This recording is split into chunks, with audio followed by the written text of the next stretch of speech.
պետական պաշտոնյան խոսում է եկեղեցական կամ կրոնական պատժի ինչ-որ տեսակի բառապաշարով, այդ երբ վանից։ Բա այն հեղափոխության ժամանակ կելնեիք կասեիք, որ մանրից կրոնապետություն ենք սարքելու։ Բա կասեիք, մարդիկ կիմանային, էլի, որ շարիաթի ներողություն, ճակերտավոր շարիաթի օրենքներ են գործելու Հայաստանում, ընդհանրապես պետք է ուրեմն հեռացնել առաքելական եկեղեցուց եւ բանադրել որպես դավաճան անառակ։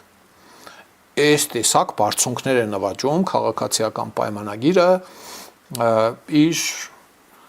ինչ ասեմ, իր ցկտումները արդարացնելու համար, հա, իր նկարտումները ավելի ճիշտ հաստատելու համար։ Այս մեղադրանքները պետք է իրավաբանորեն իրավական դաշտում, քրեայի իրավական, քաղաքացիայի իրավական դաշտում Երևան, թե ուղղակի մենք խոսում ենք բանից, պոպուլիզմից, ջիգարով պոպուլիզմից ու բանից, ասենք, քաղաքական քարոզից ու քաղաքական տեքստերից։ Իմ համոզմունքն է, ինչքան շուտ դադարեցվի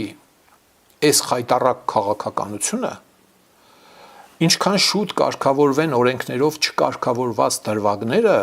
Հայաստանի Հանրապետություն եւ կրոնական կազմակերպություններ, հատկապես հայ առաքելական Սուրբ եկեղեցի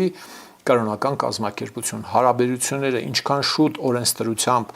բարեկարգվեն, բարենորոգվեն, կարգավորվեն եւ ինչքան շուտ հեռանան պետական պաշտոնյաները այս թեմաների մեջ մխրճվելուց,